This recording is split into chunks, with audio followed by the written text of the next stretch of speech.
ఉట్టికి ఎగరలేనమ్మా సర్గానికి ఎగిరిందట. ఆగు గట్లనే ఉన్నది బీఆర్ఎస్ ఎమ్మెల్యే పాడి కౌశిక్ అన్న వ్యవహారం. ఉరేసుకుంటా అని మందిని బ్లాక్మెయిల్ చేసి ఓట్లేపించుకుంటే గాని అన్న ఓట్లల్లా గెలవలేకపోయిండు. అసొంటైన కాంగ్రెస్ వాళ్ళ అందరి పేర్లు రెడ్ బుక్ లో ఎక్కించుకుంటుండట. చిన్నప్పుడు బల్లె సార్ బయటికి పోతే క్లాస్ లీడర్ను పిలిచి ఎవరన్నా లొల్లి చేస్తే బోర్డు మీద పేరెక్కిరా అని చెప్తుండే కదా. అగో సేమ్ గట్లనే కాంగ్రెస్ హయాంలో బీఆర్ఎస్ దొక్కేటోళ్ళు అందరి పేర్లు రెడ్ బుక్ లో రాసుకుంటున్నట కౌశిక్ అన్న. ఇలా అధికారులు ఎవరైతే చేస్తలేవో మేము కూడా రెడ్ బుక్ మెయింటైన్ చేస్తున్నాం. రెడ్ బుక్ లో అన్ని పేర్లు రాసుకుంటున్నాం మేము కూడా, no problem. Matter of time వచ్చినప్పుడు మళ్ళీ మీకు కూడా తీవ్రమైన పరిణామాలు ఎదుర్కోవాల్సిన పరిస్థితి వస్తుంది. కాబట్టి మీరు దయచేసి, మీ మీద మాకు గౌరవం ఉంది, మిమ్మల్ని మేము బెదిరిస్తలేం, కానీ మీకు జస్ట్ గుర్తు చేస్తున్నాం మీ బాధ్యతని.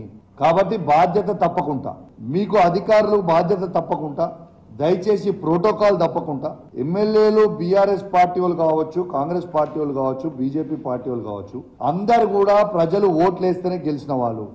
దయచేసి అందరికీ as per protocol, as per watt ever ఉంటే దాని ప్రకారం మీరు చేయండి. తప్పితే మీరు జాదా హుషారు చేస్తే జాదా హుషారి జాన్కు ఖతరా అవుతుంది. మేము అధికారంలోకి వచ్చినాక పరిశాన్ల పడతారు, ఇది బెదిరింపు కాదు బాధ్యతని యాద్ చేస్తున్నా అని అంటున్నాడు. అంటే ఇప్పుడు అధికార పార్టీ వాళ్ళంతా గజగజ వణకాలన్నట్టు. బాధ్యతని యాద్ చేస్తేందుకు రెడ్ బుక్ లో పేరు రాస్తున్నా అని బెదిరించలేందుకే అన్న, ఇంకెందుకే ఈ ఎచ్చులు కొట్టుడు. మొన్న ఎంపీ ఎలక్షన్ల జనాలు మన పార్టీని ఏం చేసిరో తెలుసు కదా. టైం మనది కానప్పుడు సప్పుడు చేయకుండా ఉండాలి కానీ ఏదో కోడి వేయి చికెన్ షాప్ ముందు తొడగొట్టినట్టు చేయొద్దు కదా. నీకే ఎసరు చూసుకో. మళ్ళా ప్రభుత్వ పాలన మంచి లేకుండా విమర్శించు గానీ రెడ్ బుక్ లో పేరెక్కించుకొని అందరిని లోపటేస్తామంటే పవర్లున్న నువ్వు కాదు వాళ్ళు అన్న సంగతి యాద పెట్టుకోవాలి అని అనుకుంటే కామెంట్లు చేస్తారు కొందరిగా. అన్నట్టు నువ్వు హుజురాబాద్కి వెళ్ళి గెలిస్తే నియోజకవర్గానికి 100 కోట్లు తెస్తున్నట్టే కదా, ఆ పైగా మేడి దానికి వచ్చింది అని అడుగుతురట హుజురాబాద్ పబ్లిక్. చూసుకో మరి.